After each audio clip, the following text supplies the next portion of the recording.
হামিদা মুসলিয়ান আম্মা বাদ। আমরা জানি খাবার শুরুতে বিসমিল্লাহ পড়ে খাবার শুরু করা সুন্নাত। কারণ হলো কেউ যদি বিসমিল্লাহ পড়ে খাবার না খায় তাহলে তার খাবারের সাথে শয়তান খাবার খায়।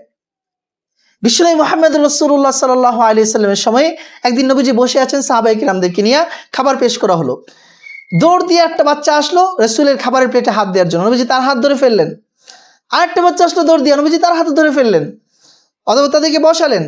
তারপর সাহাবায়ে কিরামদেরকে বলে বিসমিল্লাহ বলে খাবার শুরু করলেন। সাহাবায়ে কিরাম অবাক হয়ে গেলেন।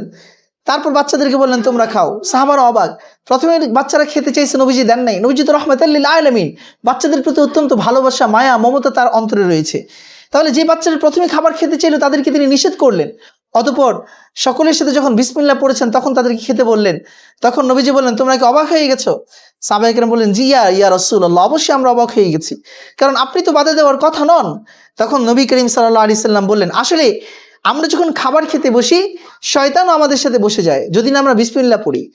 এই দুটি বাচ্চার মাধ্যমে শয়তান চাইছে আমাদের প্লেটে হাত দেওয়ার জন্য, কারণ বাচ্চারা বিসমিল্লাহ ছাড়া খাবার প্লেটে হাত দিবে, তখন শয়তানও সেখানে হাত দিতে পারবে, তখন শয়তানের ঝুট আমাদেরকে খেতে হবে। তো নবী করিম সাল্লাল্লাহু আলাইহি সাল্লাম বিসমিল্লাহ পড়ার মাধ্যমে শয়তানের হাত দেওয়ার রাস্তাকে বন্ধ করে দিচ্ছেন।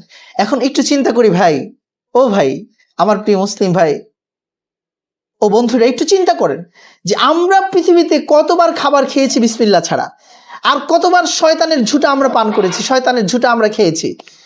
তাহলে আমাদের খাবারকে যদি সিকিউর করতে হয়, শয়তানের ম্যাস স্পর্শ থেকে হেফাজত করতে হয়, তাহলে বিসমিল্লাহ পড়ে খাবার শুরু করা ছাড়া বিকল্প কোনো রাস্তা নাই। তাহলে আমাদেরকে নিশ্চিন্ত খাবার খেতে হলে কি পড়ে খাবার খেতে হবে? বিসমিল্লাহ পড়ে খাবার খেতে হবে। কি পড়ে? বিসমিল্লাহ পড়ে। কিন্তু যদি আমি ভুলে যাই, হ্যাঁ, ওমা ইনসানিহি ইল্লা শাইতান, নবী যখন বলেন শয়তান আমাকে ভুলিয়ে দিছে, তাহলে আমরা মানুষ ভুলতেই পারি। আন-নাসু মিনান নিসিয়ান, মানুষের সৃষ্টি ভুল থেকে, ফলে মানুষের ভুলে যাওয়া এটাই স্বাভাবিক।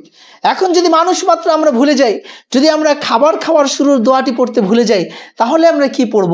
বিশ্বনবী মুহাম্মদুর রাসূলুল্লাহ সাল্লাল্লাহু আলাইহি ওয়াসাল্লাম সেই দোয়াটিও আমাদেরকে শিক্ষা দিয়েছেন।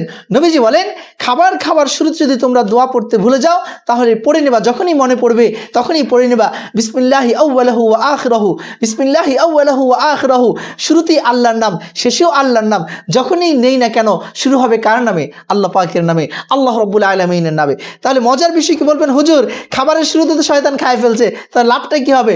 বলছে যেই শয়তান যেটা খাইছে এটা হজম করতে পারবে না, যখনই আমি বিসমিল্লাহি আউয়ালুহু ওয়া আখিরুহু পড়বো শয়তান কইরা ভূমি কইরা সব খাবার ফেলে দেবে, তার পেটে আর এই খাবার সে রাখতে পারবে না। তাহলে এটা কি হবে? মুমিনের খাবার দ্বারা শয়তানের উদর পূর্তি হবে না। আল্লাহ পাক আমাদের সকলকে এই আমলের উপর করা, এই সুন্নতের উপর আমল করার তৌফিক দান করুন। আসসালামু আলাইকুম ওয়া রাহমাতুল্লাহ।